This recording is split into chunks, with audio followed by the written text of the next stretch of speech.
is Chef Charles. We're gonna make some really good ossobuco today. We've got some saffron risotto, braised beef shank with a gremolata. Super rich, really good. I'm gonna show you guys how to do that.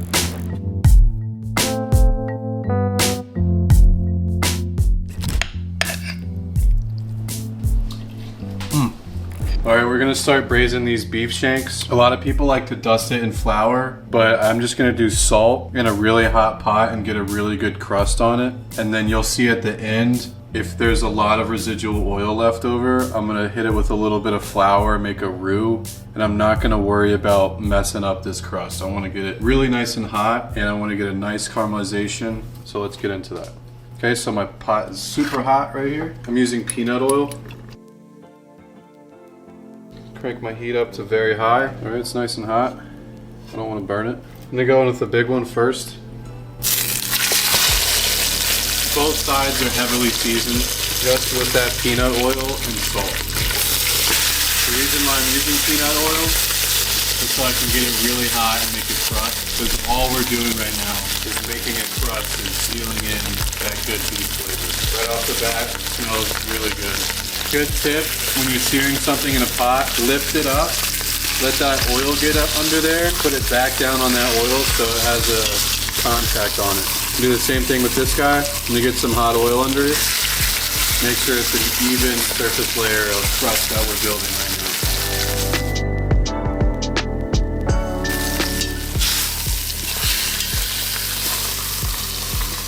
Let's scoot these guys over. It's alright if it curls a little bit, nothing wrong with that. Once it braises, it breaks down. We're going to go low and slow so it doesn't completely shred, and we keep a nice shank together for a serving. Crust is looking pretty good. I think we can go just a little longer. That's looking really good. I'm going to go ahead and flip this guy. Trying not to overcrowd my pot, but I think I got a perfect little size right here. So that kind of filled up a little bit.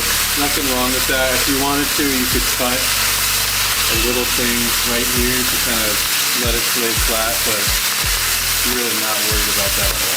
So I'm at a high temperature and I'm just cooking this until that crust is where I like it.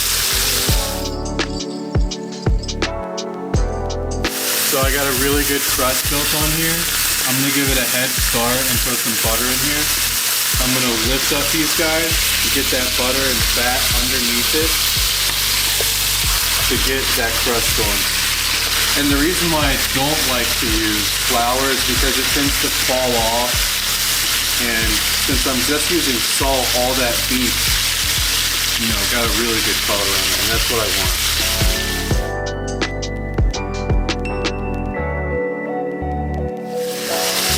It's almost good.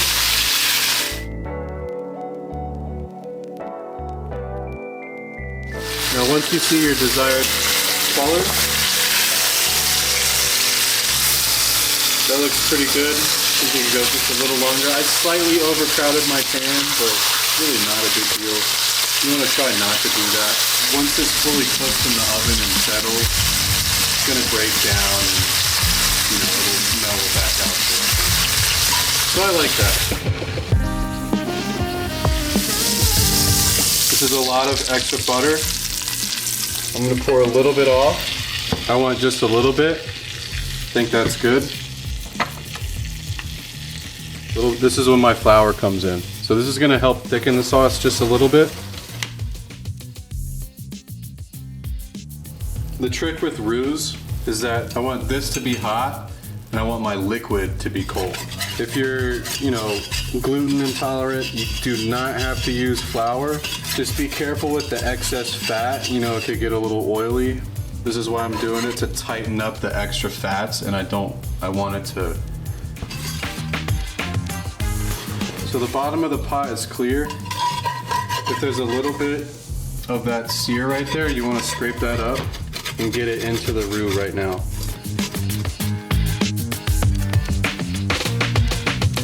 So I want to see it bubble again. Make sure all the flour's cooked.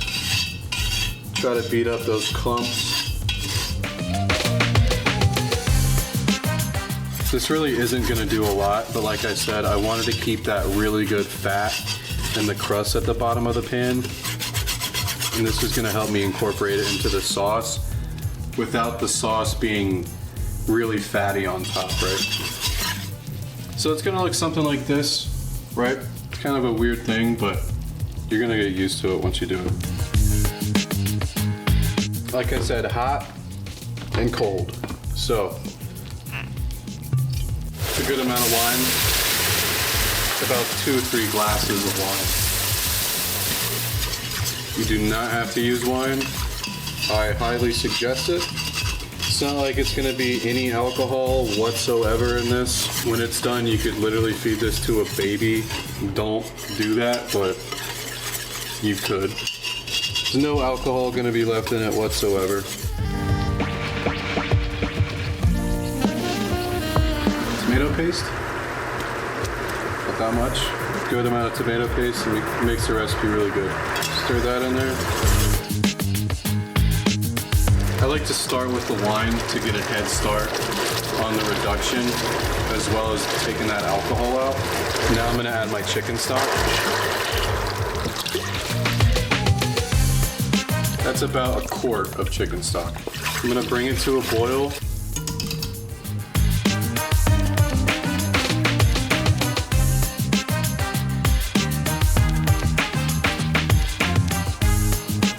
All right, we're at a nice boil. So I'm gonna go ahead and cut my heat and add all my ingredients, and then we're gonna put it in the pan that we're gonna be cooking it in the oven with. You could add all the ingredients like the beef shanks and the vegetables and cook it in this pot with a lid, but I think that takes a little bit more time management, and I'd rather do it the easier way, which is gonna be low and slow in the oven, and it's gonna be less things going wrong. Celery, carrots, red onion, whole cloves of garlic are totally fine. They're gonna cook really nicely. Almost forgot, little lean parents. Gonna give this a little mixy. Now we're gonna put it in our pan to braise in. That's gonna go in the oven. All right, so we're gonna build the braising pan. So I'm gonna go in with my beef shanks. It's okay that it's a little curved. Like I said, it's gonna break down in the oven. If you want, you can kind of push it down a little bit. Now we're just gonna fill this guy up. Covering each one to a perfect portion. Parchment paper and foil. I like to pinch the sides really well so all that moisture stays into the product. Now I like to write what time it goes in. It's a little late. It's 9:25. Really, you should be doing this earlier in the day. I had some things going on. We have a late day tonight. So I like to write what time it goes into the oven. That way I know, what time it went in the oven, right? Now my oven is gonna be set to 275, and now we're gonna let this sit in here for 4 hours. You gotta have some patience for this, but it's really easy.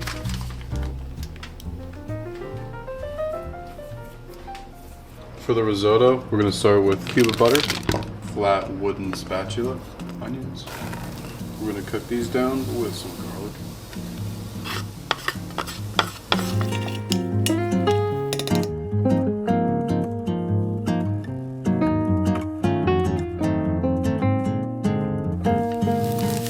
You don't want to get too much color on here. I'm at a medium heat. All right, once you see a little bit of color, that's a good indication to throw your rice in. I'm gonna eyeball it. That's about as much as I want to cook. I'm gonna toast this in that butter so that rice kind of soaks up that fat a little bit. Now I'm gonna go probably up to here. Water. Actually, that's a little less than I said. Slowly stir it. You wanna undershoot the liquid, and when it needs more, you wanna give it more. But don't do too much at first or you'll mess it up. It's the hardest part about risotto. It's been about 15 minutes. Yeah. I almost forgot. For the saffron, I'm only gonna use a few threads. That's a lot of saffron right there. Rice is getting really close. The second part of cooking this risotto, this is when I'm gonna add my cream. You do not have to add it. I just prefer it with a little bit. Gonna pop a lid back on it. Check it in another 10 minutes. All right. Just about done. Gonna check consistency. It's a little stiff. Loosen it up. Stock, more cream. The rice is fully cooked, maybe even slightly overcooked, but I can tell I just caught it at that perfect moment. Parmesan. Now at this point, I'm being really gentle when I stir it. I don't want to agitate it too much. Gonna let that reduce just a little bit. I'm gonna go in with some dry seasonings. This is just a little dried parsley. It has some garlic and chili flake in it as well. Could have used some more saffron. Doesn't seem like it really took all that flavor. Gonna fix that.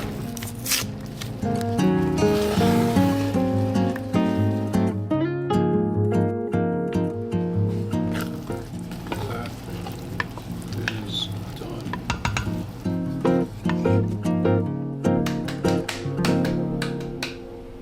Alright, we're gonna make some gremolata now. Really easy. Just parsley, garlic, lemon, and olive oil. You could do a little chili flakes too if you want, but I'm gonna start with the parsley, and I'm gonna use all the parsley, including the stems, and I'm gonna start with the stems so I get a really nice chop.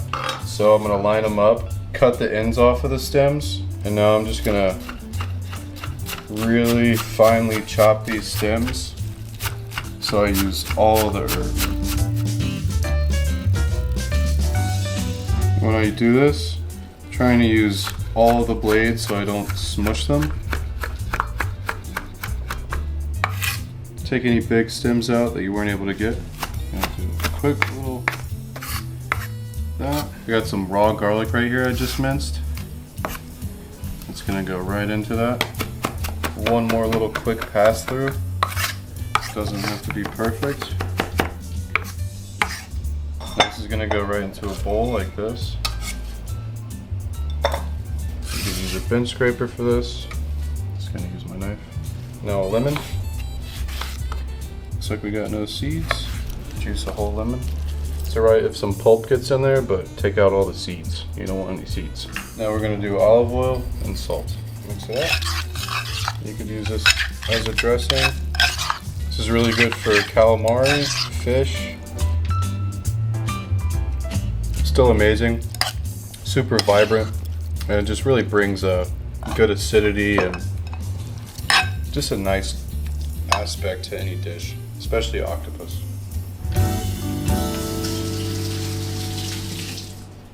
Alright, the ossobuco came out of the oven. Looks really freaking good. It smells even better. We got the risotto with gremolata so somebody can, come, get their risotto, put it on a plate, pick up their shank, put a little bit of gremolata on there. This is kind of like a family style if you were to serve it like this. So you can see the big boy. The sauce is just really good. We got that good vegetable in there. I'm gonna plate one up for you guys. Now since we did cook this for a while, it's gonna be extremely tender. So I'm gonna do my best to keep it whole. Okay. And if pieces fall apart, I'm just gonna put it back on the plate. Here's one coming out. Got it right on that rice. Let me get some sauce in there. If I was at a restaurant setting, I would take this braising liquid out and reduce it just a little bit. But for me, that's totally fine.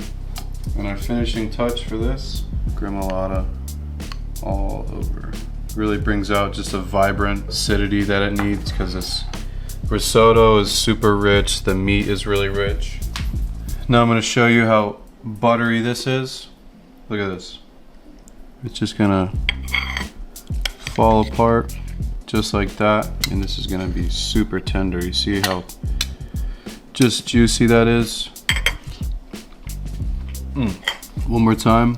With the rice and the gremolata, such a good bite. A little bonus point is if you still got some marrow left in there, and we do,